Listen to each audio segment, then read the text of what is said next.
मेरा नाम सुजाता शर्मा है। मैं एक छोटे से कस्बे में रहती हूँ। नाम है लोहारीपुर। यहाँ ज़्यादातर लोग मजदूरी करते हैं और दिन भर की मेहनत से जो थोड़ा बहुत मिलता है उसी में घर चलता है। मैं जब 5 साल की थी तब मेरी मम्मी मुझे छोड़कर चली गई थी। वजह आज तक समझ नहीं आई। बस इतना पता है कि उन्होंने कभी पलट कर नहीं देखा। मुझे बड़ा किया मेरी दादी ने, सावित्री देवी। उनके झुर्रियों भरे हाथों में अपनापन था और आंखों में हमेशा चिंता। वो कहा करती, सुजाता, जिंदगी को आसान मत समझना, लेकिन ईमान मत छोड़ना।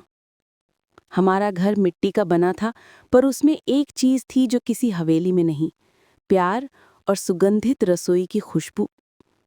दादी हर सुबह लकड़ी के चूल्हे पर चाय चढ़ाती और मैं पानी भरने चली जाती। जब लौटती तो आंगन में चूल्हे की आंच के पास उनका झुका हुआ चेहरा देखती। वही मेरा दिन का सबसे प्यारा दृश्य होता। संघर्ष। मामा, यही नाम से मैं पुकारती थी अपने मामा जी को। असल नाम संघर्ष कुमार था, दादी के छोटे बेटे और मम्मी के भाई। वो बहुत गरीब थे, दिन भर ईंट भट्ठे पर काम करते, लेकिन दिल से बहुत नेक इंसान।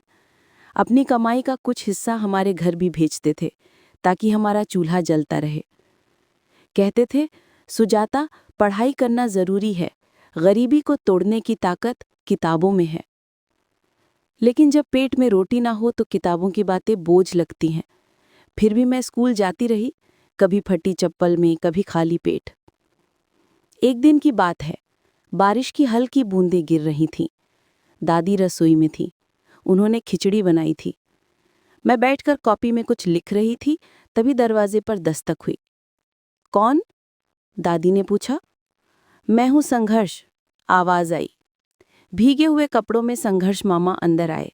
उनके हाथ में एक पुराना थैला था। दादी ने जल्दी से तौलिया दिया। इतनी बारिश में कहाँ निकल पड़े थे?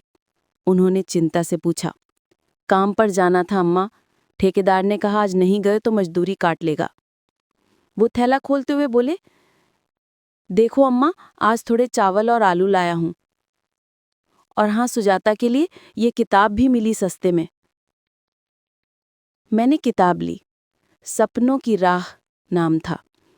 पन्ने पुराने थे पर शब्द नए लग रहे थे। उसी दिन मैंने तय किया, मुझे कुछ बनना है। शाम को जब हम खाना खाने बैठे, रसोई में दादी और मैं मिलकर रोटियां बना रही थी। संघर्ष मामा बाहर बैठकर हाथ धो रहे थे।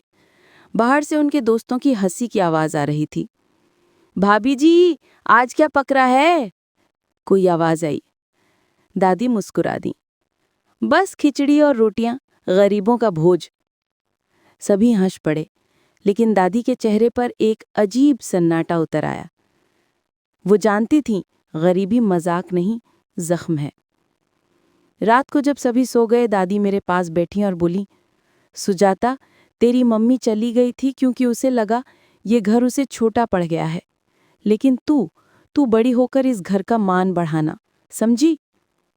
मैंने सिर हिलाया, पर दिल में सवाल था, क्या कोई माँ अपने बच्चे को छोड़ सकती है सिर्फ इसलिए कि घर छोटा है? अगले दिन संघर्ष मामा फिर सुबह काम पर चले गए। दादी ने कहा, आज तू चावल धो दे, मैं मसाले पीस लेती हूँ। हम दोनों रसोई में थीं। चूल्हे की आंच और दादी की थकान एक साथ जल रही थी। उन्होंने खांसते हुए कहा, जरा पानी दे सुजाता। मैंने ग्लास पकड़ाया, पर उनकी खांसी बढ़ गई। अम्मा, ठीक हो? उन्होंने सिर हिलाया, लेकिन कुछ देर बाद उनका चेहरा पीला पड़ गया। मैं डर गई, दौड़कर मोहल्ले के डॉक्टर को बुलाया। डॉक्टर ने देखा और बोला, इनका ब्लड प्रेशर बहुत लो है, खाना पीना ठीक से नहीं कर रही हैं क्या? मैंने रोते हुए कहा, हमारे पास दवा के पैसे नहीं है डॉक्टर साहब। वो कुछ देर सोचते रहे, फिर बोले, मैं कल आता हूँ, कुछ दवा दे जाऊंगा, अभी थोड़ा गुड़ और पानी पिलाओ। रात भर मैं दादी के सिरहाने बैठी रही। संघर्ष मामा देर रात लौटे। चेहरा मिट्टी और थकान से भरा हुआ था।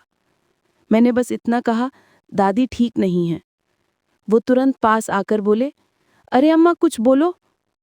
दादी ने मुश्किल से आंखें खोली और कहा, बेटा, अब तेरी जिम्मेदारी सुझाता है। बस इतना कहकर वो चुप हो गईं। कमरे में सिर्फ चूल्हे की बुझती आंच की गंध रह गई। अगली सुबह सूरज निकला, लेकिन हमारे घर का उजाला चला गया था। दादी का अंतिम संस्कार गांव के किनारे हुआ। संघर्ष मामा ने बिना कुछ बोले बस उनकी राख नदी में बहाई। मैं उनके पास खड़ी थी, आंसू रुक ही नहीं रहे थे। वो बोले, अब तू मेरी जिम्मेदारी है सुजाता, और मैं वादा करता हूं तेरी जिंदगी दादी जैसी नहीं होगी। अब घर में बस हम दो ही बचे, मैं और संघर्ष मामा। दिन भर वो काम करते, रात को मैं उनकी बनाई रोटियां लेकर बैठ जाती। वो कभी थकान में बोलते, आज काम बहुत था, ठेकेदार ने गाली भी दी, पर सोच एक दिन तू पढ़ लिख कर किसी ठेकेदार से आगे जाएगी। उनकी बातें मुझे हिम्मत देतीं। धीरे धीरे मैंने पढ़ाई में ध्यान लगाना शुरू किया। स्कूल में मैं हमेशा पहले आती। शिक्षिका कहती, सुजाता तू बहुत होशियार है। लेकिन जिंदगी इतनी आसान कहाँ होती है। एक दिन स्कूल से लौटते वक्त देखा, हमारे घर के सामने भीड़ लगी थी। मैं दौड़कर पहुंची, अंदर देखा संघर्ष मामा के कपड़े खून से भरे थे। क्या हुआ मामा? वो दर्द से कराहते हुए बोले, ईंट गिरी थी सिर पर, डर मत, बस हल्की चोट है। डॉक्टर बुलाया गया। उसने सिर पर पट्टी बांधी और कहा, आराम जरूरी है, वरना ये चोट गहरी हो जाएगी। लेकिन अगले ही दिन संघर्ष मामा फिर ईंट उठाने चले गए। मैंने कहा, आप क्यों जा रहे हैं? डॉक्टर ने मना किया था। वो मुस्कुराए, सुजाता भूख आराम से नहीं रुकती। उनकी ये बात मेरे दिल में तीर की तरह चुभ गई। एक हफ्ते बाद जब उनकी चोट ठीक होने लगी, गांव के कुछ लोग आए और बोले, संघर्ष ठेकेदार को पैसे लौटाने होंगे, नहीं तो पुलिस में देगा। मैंने सुना तो सन्न रह गई। मामा बोले, कौन से पैसे? वो बोले, तूने एडवांस लिया था ना पिछले महीने का, अब काम पूरा नहीं किया तो पैसा वापस दे। मामा ने हाथ जोड़ लिए, अभी नहीं है पैसे, थोड़ा वक्त दे दो। पर वो लोग गुस्से में बोले, वक्त नहीं है हमारे पास, और उनमें से एक ने धक्का दे दिया। मैं रोने लगी, पर मामा ने कुछ नहीं कहा। वो बस बोले, चल सुजाता, अंदर चल। रात को उन्होंने चुपचाप थैला बांधा और बोले, सुजाता मैं शहर जा रहा हूं, वहां कुछ बड़ा काम मिल गया है, तू स्कूल जा और हिम्मत मत हारना, मैं जल्दी लौट आऊंगा। मैं कुछ कह पाती उससे पहले वो निकल गए। मैंने खिड़की से देखा, उनका साया अंधेरे में खो गया, जैसे हमारे घर की आखिरी उम्मीद जा रही हो। 3 महीने बीत गए, न कोई खत न कोई खबर। मैं रोज पोस्ट ऑफिस जाती पर कुछ नहीं। गांव वाले ताने देते, तेरे मामा शहर में बस गए होंगे, अब कौन लौटता है यहाँ। मैं चुप रहती, लेकिन अंदर कहीं यकीन था कि मामा जरूर आएंगे। एक दिन स्कूल से लौटी तो देखा दरवाज़ा आधा खुला है। मैं अंदर गई और मेरी नज़र उस पुरानी किताब पर पड़ी जो मामा ने दी थी, सपनों की राह। किताब के बीच एक कागज़ रखा था। कांपते हाथों से मैंने खोला। उसमें बस इतना लिखा था, सुजाता अगर मैं लौट कर ना आऊं तो तू डरना मत, इस गांव में किसी का सपना पूरा होना चाहिए, तू मेरी जिंदगी की कहानी पूरी करना। कागज़ गिर पड़ा और रसोई में दादी की खुशबू की तरह मामा की याद फैल गई। उस रात के बाद मेरी जिंदगी जैसे ठहर सी गई थी। घर में न दादी की आवाज़ गूंजती थी, न मामा की हंसी। बस हर सुबह चूल्हे की ठंडी राख देख मैं सोचती, क्या रसोई की खुशबू हमेशा के लिए चली गई? दिन बीतते गए, मैं अब खुद रोटियां बनाना सीख गई थी। लकड़ी के टुकड़े जोड़कर किसी तरह चूल्हा जलाती और वही खिचड़ी जो दादी बनाती थी बनाती। पर स्वाद अब पहले जैसा नहीं था, शायद इसलिए क्योंकि अब खाने के साथ बातें करने वाला कोई नहीं था। गांव की सरकारी स्कूल में अब मैं 8वीं में पहुंच गई थी। शिक्षिका सीमा मैडम मुझे हमेशा प्रोत्साहित करती। एक दिन उन्होंने कहा, सुजाता अगले महीने जिला स्तर की प्रतियोगिता है, निबंध लेखन की, तू जरूर भाग ले। विषय है संघर्ष और सफलता। शब्द संघर्ष सुनते ही मामा का चेहरा आंखों के सामने घूम गया। मैंने तय कर लिया, भाग तो लूंगी ही और जीतूंगी भी। हर शाम मैं अपनी पुरानी किताब सपनों की राह लेकर बैठती, उसमें से प्रेरणा खोजती। वो किताब अब मेरे लिए सिर्फ शब्द नहीं, बल्कि मामा की याद थी। हमारे पड़ोस में एक औरत रहती थी, शामलिका की। वो अक्सर हमारे घर आकर बोलती, बेटी, तेरे मामा तो अब लौटने वाले नहीं लगते। तू शहर जाकर काम कर ले, यहाँ कौन संभालेगा? मैं बस मुस्कुरा देती। दिल कहता था, नहीं, वो लौटेंगे। एक दिन उन्होंने फिर कहा, मैं एक जान पहचान के जरिए तुझे शहर के होटल में काम दिला सकती हूँ। बस बर्तन धोने होते हैं, थोड़ा बहुत काम, अच्छा पैसा मिल जाएगा। मैंने थोड़ी देर सोचा, फिर चुप रही। काकी ने कहा, बेटी सोच ले, पेट को रोटी चाहिए, सपने नहीं।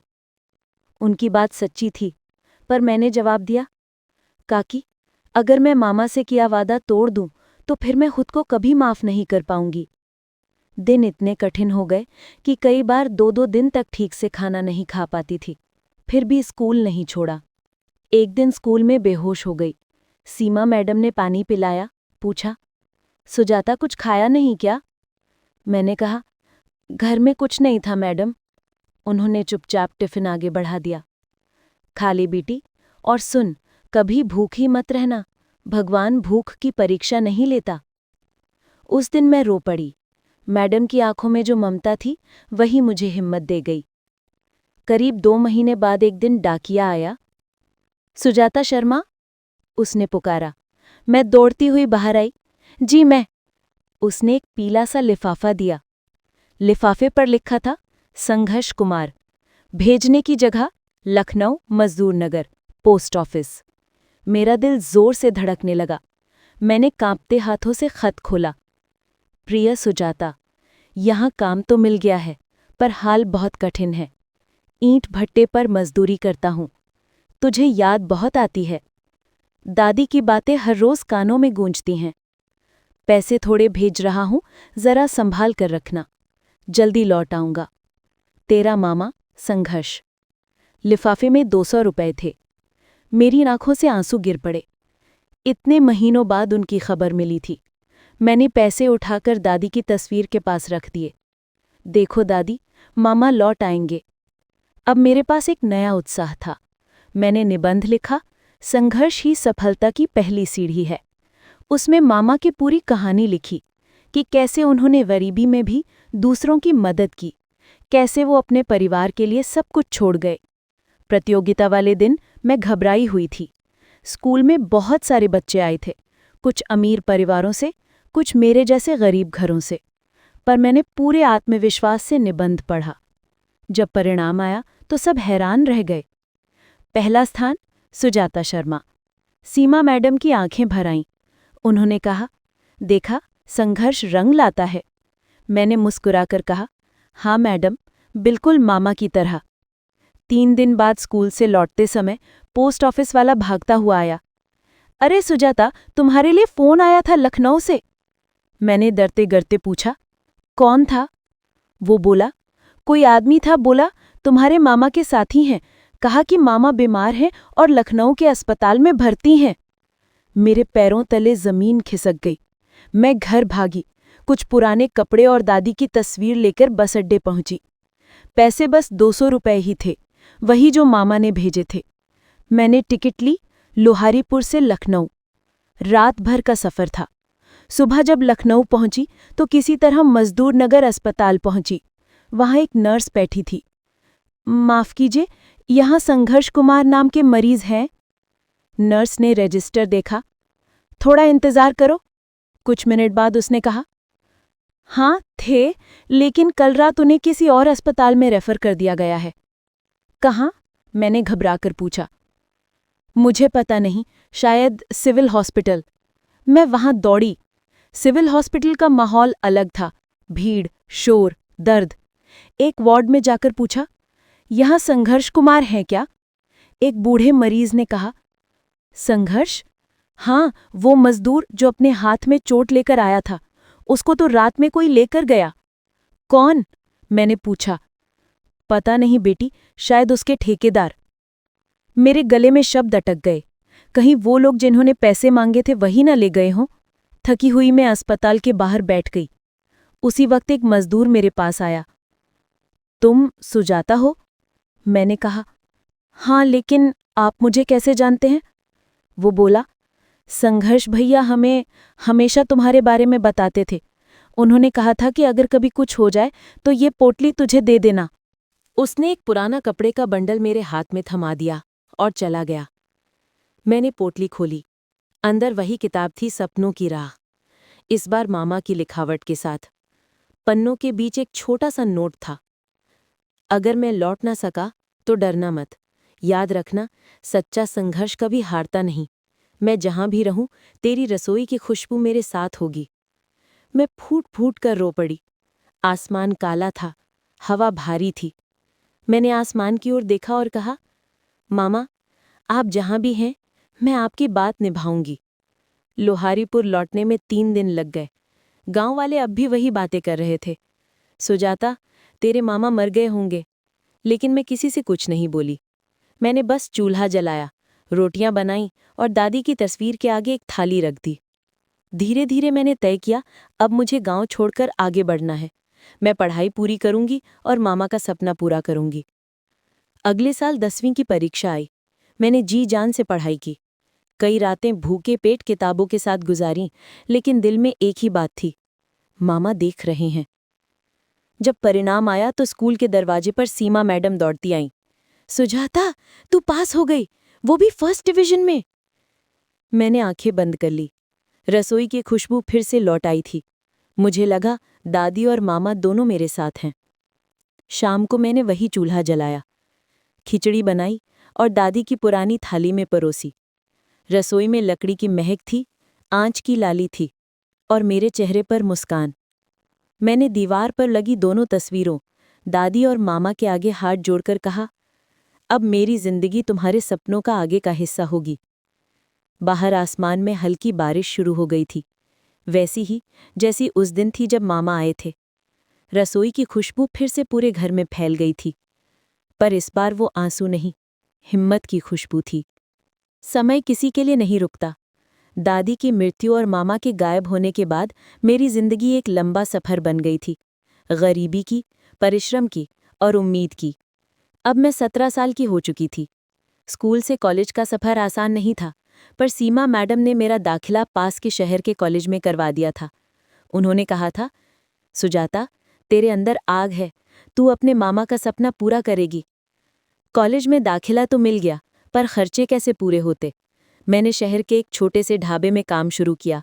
सुबह कॉलेज, दोपहर क्लास और शाम को बर्तन धोना, सब्जी काटना, टेबल साफ करना। ढाबे की मालकिन रेखा दीदी बहुत दयालु थीं। एक दिन उन्होंने कहा, सुजाता, तेरे हाथ में रसोई का जादू है, जब तू दाल बनाती है तो खुशबू दूर तक जाती है। मैं मुस्कुराई। ये खुशबू मेरी दादी और मामा की है दीदी, उनका आशीर्वाद है। धीरे धीरे ढाबे में आने वाले लोग मुझसे परिचित हो गए। कुछ कहते, बेटी, तेरे हाथ की रोटियों में घर जैसा स्वाद है। कई बार मैं रो पड़ती, क्योंकि वही स्वाद मुझे मामा की याद दिलाता था। एक दिन ढाबे पर एक बूढ़ा आदमी आया, सफ़ेद कुर्ता, झुर्रियों से भरा चेहरा और हाथ में लाठी। वो चुपचाप बैठा, खाना खाया और बोला, बिटिया, तू सुजाता शर्मा है? मैं चौंक गई। जी, पर आप मुझे कैसे जानते हैं? वो बोले, तुझे पहचानता नहीं हूं, पर तेरे मामा को जानता था, संघर्ष कुमार। हम दोनों लखनऊ में साथ काम करते थे। मेरा दिल तेजी से धड़कने लगा।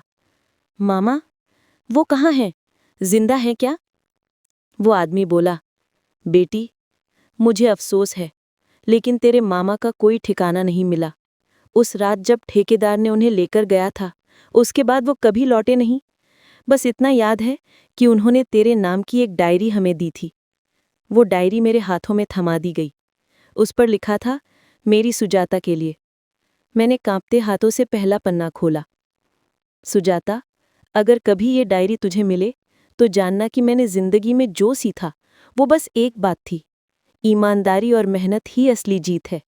अगर मैं नहीं रहूं तो भी डरना मत, रसोई की खुशबू कभी मत बुझने देना। मेरी आंखें भर आईं। मैंने उस बूढ़े आदमी को धन्यवाद दिया। उन्होंने जाते जाते कहा, बिटिया, तेरे मामा ने तुझे बहुत प्यार किया था।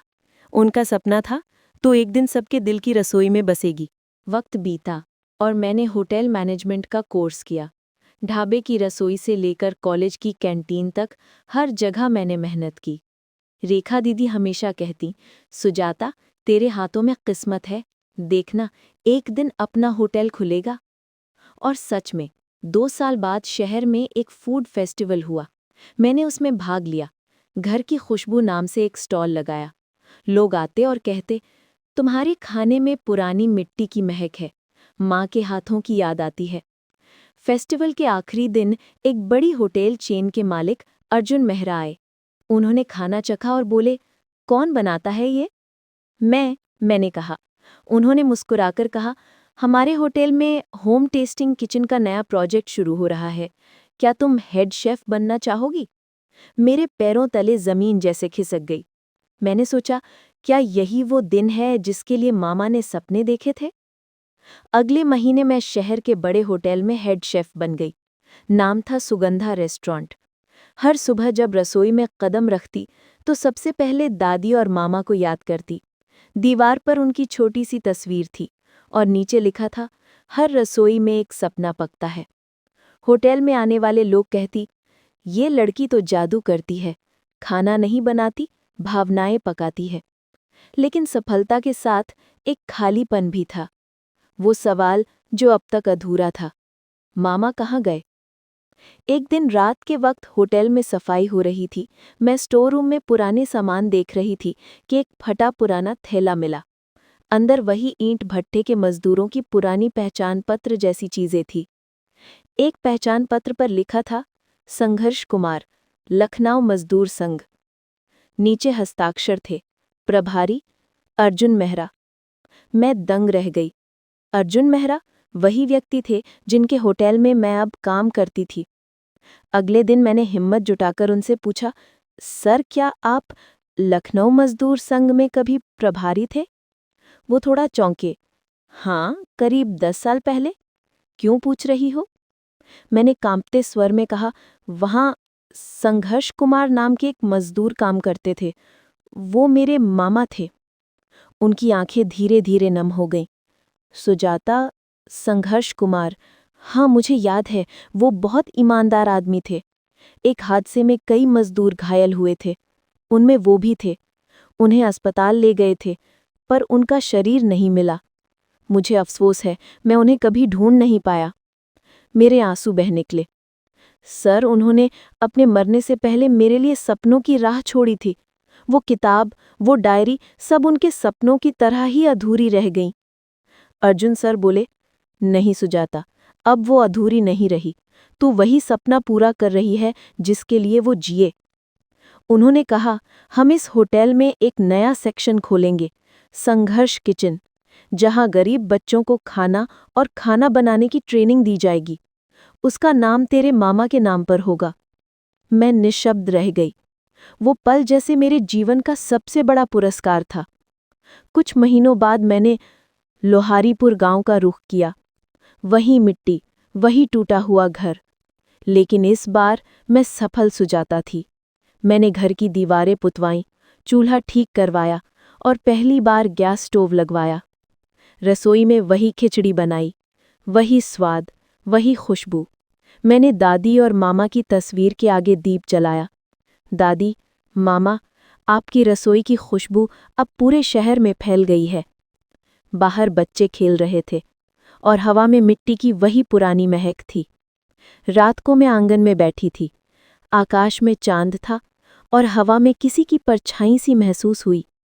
मैंने आंखें बंद की, मानो मामा की आवाज़ फिर सुनाई दी, सुजाता, तूने वादा निभाया। मेरे होंठों पर मुस्कान थी।